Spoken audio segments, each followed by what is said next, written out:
Hi అండి, అందరికీ నమస్కారం. వెల్కమ్ బ్యాక్ టు మా ఇంటి వంటలు. ఈరోజు నేను ఈ వీడియోలో సీజనల్ ఫ్రూట్ తాటికాయతో రెసిపీ చూపించబోతున్నానండి. దీనికోసం మనం ముందుగా బాగా పండిన తాటికాయలు తీసుకోవాలండి. ఈ తాటికాయల్ని ఈ వీడియో క్లిప్లో చూపించినట్టుగా వలుచుకోవాలండి. ఇలా వలుచుకొని ఇందులో ఉన్న గుజ్జు మొత్తం మనం కొబ్బరి తురుముతో తీసుకోవాలండి. ఈ విధంగా 3 టెంకలు ఉంటాయి. వీటన్నిటిని ఇప్పుడు మనం ఇందులో ఉన్న గుజ్జుని కలెక్ట్ చేసుకుందాం. ఈ విధంగా తీసుకోవాలండి. ఈ తాటికాయలతో ఏ రెసిపీ చేసుకున్నా చాలా బాగుంటుందండి, టేస్టీగా ఉంటుంది. ఈ తాటికాయతో రెసిపీ చేసుకుని తినటం కూడా హెల్త్కి చాలా మంచిది. అందరూ తప్పకుండా ట్రై చేయండి, చాలా బాగుంటుంది. 3 కాయలతో నాకు ఇంత పేస్ట్ వచ్చిందండి. ఇప్పుడు దీంట్లో సగం నేను రొట్టెని ప్రిపేర్ చేస్తున్నాను. ఇంకా మిగతా సగం నెక్స్ట్ వీడియోలో తాటి చేప వేస్తాను, చూడండి తప్పకుండా. తాటి రొట్టె చేసుకోవడానికి ముందుగా మనం ఒక గిన్నె తీసుకొని మెజర్మేషన్ కప్తో 2 కప్పుల బియ్యపు రవ్వ తీసుకుంటున్నానండి. ఈ రవ్వని నేను ఇంట్లోనే ప్రిపేర్ చేసుకున్నానండి. మిక్సీ పెట్టాను బరకగా. ఈ విధంగా 2 కప్పుల దాకా తీసుకొని ఇప్పుడు ఇందులో 1/2 టేబుల్ స్పూన్ సాల్ట్ కూడా వేస్తున్నానండి.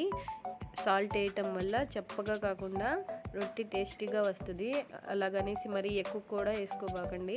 ఈ విధంగా పిండిని కలిపేసి ఇప్పుడు కొంచెం వాటర్ వేసుకొని పిండిని బాగా తడపాలండి. ఈ విధంగా తడిపేసి ఇలాగా ఒత్తి పెట్టుకోవాలండి కాసేపు. ఇలా పెట్టుకున్నాక 5 మినిట్స్ తర్వాత ఇప్పుడు ఇందులో యాలకుల పొడి వేసుకుందామండి. దీంతో పాటు సరిపడా బెల్లం వేసుకుంటున్నాను. 1 కప్ బెల్లం యాడ్ చేశానండి ఇక్కడ నేను. స్వీట్ని బట్టి మీకు ఎంత కావాలో అంత వేసుకోవచ్చు.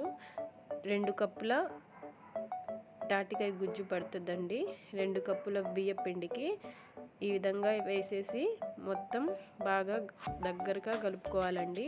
వాటర్ ఏం వేయకుండా కలుపుకోవాలి. ఈ విధంగా కలుపుకొని పక్కన పెట్టుకుందాం. ఈలోపు పిండి బాగా నానుతుందండి. ఇప్పుడు ఈలోపు మనం స్టవ్ వెలిగించి చిన్న కడాయి పెట్టుకుని 2 టేబుల్ స్పూన్ నువ్వులు వేసుకొని కాస్త రోస్ట్ చేసుకుందామండి. ఈ విధంగా కాస్త రోస్ట్ అయ్యాక ఇప్పుడు ఇందులోనే కాస్త నెయ్యి వేసుకొని చిన్న కొబ్బరి ముక్కని పీసెస్గా కట్ చేసుకొని ఇవి కూడా బాగా ఫ్రై చేసుకోవాలండి. కాస్త గోల్డెన్ కలర్ వచ్చేదాకా ఫ్రై చేసుకుని వీటిని కూడా పక్కకు దించుకుందాం. ఇందాక మనం కలిపి పెట్టుకున్న పిండిలోకి ఎండి కొబ్బరి ముక్కల్ని ఫ్రై చేసుకున్నాం కదండి. ఇప్పుడు ఇందులో కలిపేసి రొట్టెని ప్రిపేర్ చేసేసుకుందాం. ఇప్పుడు ఒకటి ఖాళీ గిన్నె తీసుకొని అందులోకి కాస్త నెయ్యి అప్లై చేద్దాం. ఈ విధంగా చేసేసి దీంట్లోకి ఒక పేపర్ కానీ బటర్ పేపర్ కానీ ఉంటే మీ దగ్గర ఈ విధంగా ఆయిల్ పెట్టేసి ఇందులోనే మనం తీసి పెట్టుకున్న పిండి కలిపి పెట్టుకున్న పిండి మొత్తాన్ని ఇందులో వేసేయాలండి. ఈ విధంగా వేసేసి ఇప్పుడు దీనిపైన 1 టేబుల్ స్పూన్ నెయ్యి వేసుకొని ఈవెన్గా ఇలా పట్టేసి మనం ఇందాక రోస్ట్ చేసి పెట్టుకున్న నువ్వుల్ని ఇలా గార్నిష్ చేసుకొని ఇప్పుడు దీనిపైన మూత పెట్టేసి మనం కేక్ని ఎలా బేక్ చేసుకుంటామో సేమ్ అదే విధంగా ఇది కూడా బేక్ చేసుకుందాం. స్టవ్ ఫ్లేమ్ని బాగా సిమ్లో పెట్టుకొని దీన్ని ప్రిపేర్ చేసుకోవాలండి, లేకపోతే మాడిపోయిద్ది. నాకు ఈ రొట్టె ప్రిపేర్ అవ్వటానికి 2 గంటలు పట్టిందండి. ఈ విధంగా బేక్ అయినాక ఈ రొట్టె కాస్త చల్లారాక రౌండ్గా ఈ విధంగా కత్తితో ఇలా తీసుకుంటే ఈజీగా డిమోల్డ్ అవుతుంది. ఈ విధంగా చూడండి ఎంత చక్కగా వచ్చేసిందో. ఈ తాటికాయ రొట్టె ప్రిపేర్ చేసుకొని ఫ్రిడ్జ్లో పెట్టుకొని 15 రోజులైనా నిలువ ఉంటుందండి. ఏం చక్కగా తినొచ్చు. అందరూ పిల్లలు పెద్దలు అందరూ ఇష్టంగా తింటారు. ఈ తాటికాయల సీజన్ వస్తే తప్పకుండా నేను తాటికాయతో రెసిపీస్ ప్రిపేర్ చేస్తానండి.